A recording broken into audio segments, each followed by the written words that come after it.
Assalamualaikum warahmatullahi wabarakatuh.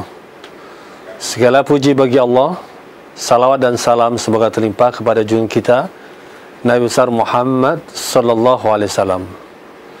Sahabat media sosial DPR RI, kita sambut datangnya Ramadan, bulan penuh kemenangan, bulan Al-Quran, bulan ibadah, bulan takwa. Pada bulan inilah 3 sejarah terpenting Rasulullah SAW terjadi.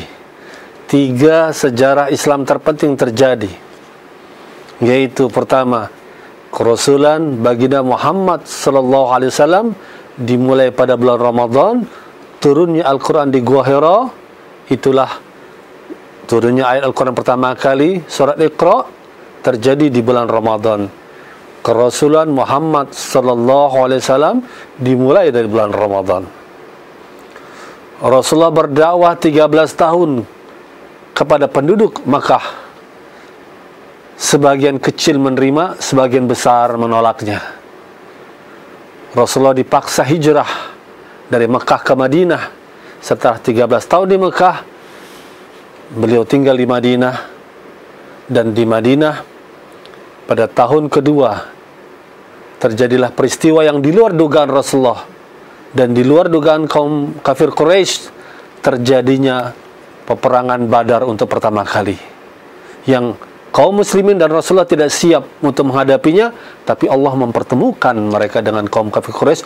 Untuk pertama kali kaum muslimin menang berhadapan dengan kaum kafir yang telah menindas mereka 13 tahun di Makkah. Dan peristiwa ketiga adalah peristiwa takluknya Makkah pada tahun ke-8 Hijriah setelah 8 tahun di Madinah, untuk selanjutnya Makkah diisi oleh orang-orang beriman, tidak ada lagi orang-orang kafir sampai akhir zaman insyaallah. 3 peristiwa sejarah terpenting Islam, turunnya wahyu, perang Badar, dan Fathu Makkah adalah terjadi semua di bulan Ramadan. Dan bangsa Indonesia, sejarah terpenting bangsa Indonesia, kemerdekaan Indonesia, 9 Ramadan, hari Jumat 1364 Hijriah, yaitu 17 Agustus tahun 45, juga terjadi di bulan Ramadan.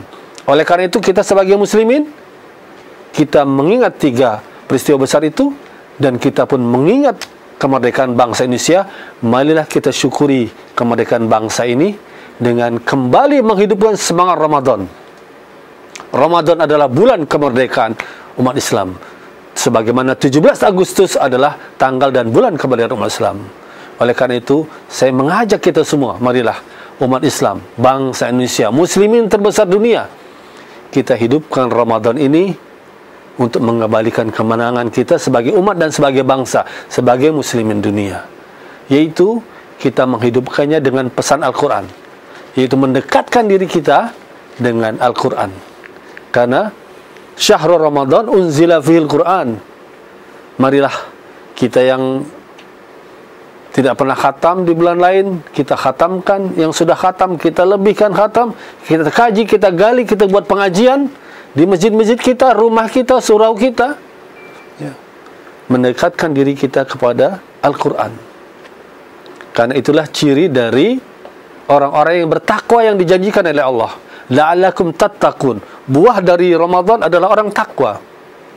Dan orang takwa di surat Al-Baqarah disebutkan adalah kedekatan mereka kepada Al-Quran. Alif Lam Mim, dzalikal kitabu la raiba fi hudalil muttaqin. Alif Lam Mim, itulah kitab, yaitu Al-Quran, tidak ada keraguan di dalamnya, petunjuk bagi orang bertakwa. Hanyalah orang bertakwa yang ingin hatinya terus mendekat kepada Al-Quran. Itu yang kita lakukan di bulan Ramadan.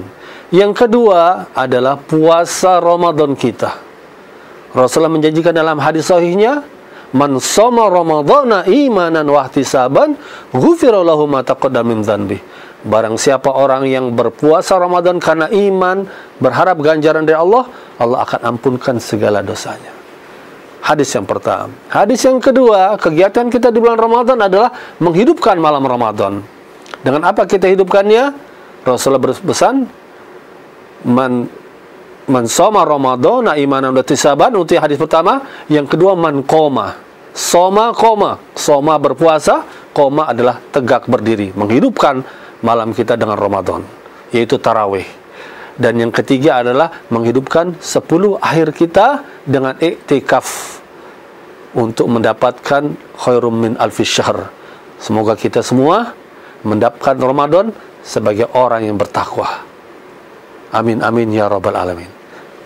Billahi taufiq hidayah. Assalamualaikum warahmatullahi wabarakatuh.